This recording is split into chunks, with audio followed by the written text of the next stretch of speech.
उनको आज उनकी 133वीं जयंती है। उनकी जयंती पर उनको कोटि कोटि नमन। सभी को जय भीम। साथियों, इसी 19 अप्रैल को हिंदुस्तान की सबसे बड़ी पंचायत का चुनाव होने जा रहा है।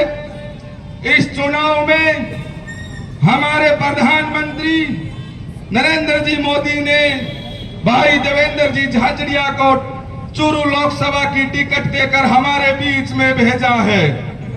साथियों, प्रधानमंत्री नरेंद्र मोदी के 2014 से पहले इस देश के अंदर ना जाने कितने नाम से आतंकवादी संगठन थे, ना जाने इंडियन मुजाहिदीन, अनेकों नाम के कितने हिंदू और कितने मुसलमान युवा लड़कों को फर्जी बम धमाकों में पकड़ के जेलों में डालने वाली का नाम कांग्रेस है। उसको बाद में छोड़ने वाली सुप्रीम कोर्ट से वो लोग बरी हुए। कितने मुसलमानों को जेलों में डाला गया, कितने हिंदुओं को जेलों में डाला गया, कितने सिखों को जेलों में डाला गया। वो इंडियन मुजाहिदीन, वो जैसे मोहम्मद जैसे संगठन मोदी के आने के बाद इस देश से खत्म हो चुके हैं। आपने 2014 के बाद 10 सालों के अंदर आपने कोई आतंकवाद का नाम सुना है क्या? देश के अंदर कहीं बम धमाके देखे हैं क्या? वो बम धमाके इन्हीं कांग्रेस के राज में हुए थे। कितने मासूमों की जाने गई थी। कोई भाई रेलवे स्टेशन पर जाने के लायक नहीं था, कोई भीड़ वाले इलाके में जाने के लायक नहीं था, क्योंकि उन्हें डर सताता था कहीं टिफिन के अंदर, कहीं मोटरसाइकिल के अंदर बम ना फट जाए, क्योंकि यह कांग्रेस के राज में बम धमाके हुए थे। मैं बात करता हूं कश्मीरी आवाम की। 2014 से पहले 370 के नाम पर इंडिया गठबंधन का नाटक करने वाले ये लेफ्ट और सीपीएम और कांग्रेस के लोग 370 को गलत बताते हैं। 370 की धारा को गलत बताने वालों, कश्मीरी आवाम से जाकर पूछो। कश्मीरी आवाम की तुमने 70 साल तक एक जेल के अंदर रखा। कश्मीरी आवाम के हाथों में AK-47 और पत्थर थे, मगर धारा 370 हटने के बाद कश्मीरी आवाम को रोजगार मिला, उद्योग मिला, पर्यटक स्थल मजबूत हुआ। और इसी पिछले 7 मार्च को हमारे यशस्वी प्रधानमंत्री नरेंद्र जी मोदी ने कश्मीर के अंदर सभा की, तो कश्मीरी आवाम ने लाखों की जनसंख्या में उनका वेलकम स्वागत किया।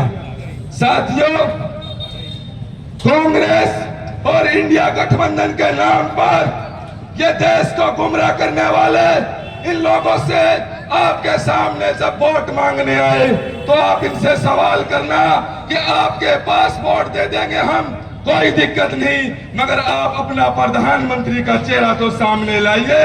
भारतीय जनता पार्टी प्रधानमंत्री नरेंद्र मोदी के नाम पर चुनाव लड़ रही है, मगर इनके पास अभी तक प्रधानमंत्री का चेहरा नहीं। और दूसरी बात, ये कांग्रेस और ये लेफ्ट की सीपीएम जो केरल के अंदर चुनाव लड़ रही है, केरल के अंदर डी राजा एली राजा जो केरल के अंदर चुनाव लड़ रही है, उसके सामने राहुल गांधी चुनाव लड़ रहे हैं। राहुल गांधी अगर इतने देश के मजबूत नेता है तो स्मृति ईरानी आपको चैलेंज बार बार कर रही है, अगर दम है तो अमेठी में आकर चुनाव लड़ो, आप मैदान क्यों छोड़ रहे हो? और इधर चूरू के अंदर ये बिल्ली और बिल्ली के बच्चों की बात करने वाले के किस्सा सुनाते हैं, उनसे आप सवाल करना। आप इधर तो इंडिया गठबंधन के वोट मांगते हो, उधर आपके सामने एनी राजा को आतंकवादी, लाल झंडा आतंकवादी बता रहे हैं। आप कहना क्या चाहते हो देश में? आप देश की जनता को गुमराह कर सत्ता हासिल करना चाहते हो क्या? 70 साल तक तुमने इस देश में कुर्सी दी थी, मगर तुम 70 साल तक कुछ नहीं कर पाए। और भारतीय जनता पार्टी के हमारे मोदी जी ने 10 सालों में वो करके दिखा दिया जो कांग्रेस 70 सालों में नहीं कर पाई। देखो देश के अंदर कितनी रोडें बनी हैं, कितने गरीबों को छत मिली है, कितने महिलाओं को उज्ज्वला के नाम पर गैस मिले हैं, कितने गरीबों को लोन मिला है। कांग्रेस पार्टी हमेशा जाति और धर्म के नाम पर बात करने वाली, भाई और भाई को लड़ाने वाली पार्टी है। अब चूरू क्षेत्र का हाल देखिए, राहुल जी कसबा कल तक भारतीय जनता पार्टी में थे, 36 कौम की बात करते थे, मगर आज इसी कांग्रेस में परिवारवाद की बात करने वाली कांग्रेस, उसका दामन थामने के बाद राहुल कसबा भी परिवारवाद की और जातिवाद की बात करने लगे।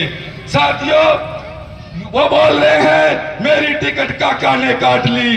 अरे भाई राहुल जी, आप काका का नाम मत लीजिए, अगर तुम्हारे में दम है तो नरेंद्र मोदी जी का डायरेक्ट नाम लीजिए, उन्होंने तुम्हारी टिकट काटी है। काका ने टिकट नहीं काटी। अगर काका टिकट कटवाता तो जो आदमी कटवा जानता है तो खुद भी ले जानता है, उसको खुद को टिकट नहीं मिली। तुम जातीय जहर घोलकर, तुम कांग्रेस की नीतियों में आकर, कांग्रेस की नीति करनी और कथनी में फर्क है। कांग्रेस हिंदू और मुसलमान के नाम पर वोट मांगती है। अगर कांग्रेस के अंदर दम है तो 70 सालों के विकास गिनाकर वोट मांगे, नहीं तो नरेंद्र मोदी जी है देश के मुद्दे पर वोट मांग रहे हैं। साथियों, हमें समझना है ये इनका इंडिया गठबंधन में कांग्रेस 200 सीटों पर चुनाव लड़ रही है और प्रधानमंत्री बनने के लिए 300 से ऊपर सीटें चाहिए। ये कैसे प्रधानमंत्री बनेंगे, इनसे पूछो। इनके पास सीटें ही नहीं है। ये देश को धर्म और जाति के नाम पर बांटना चाहते हैं। तो हमें भाई देवेंद्र जी झाझड़िया एक साधारण गरीब परिवार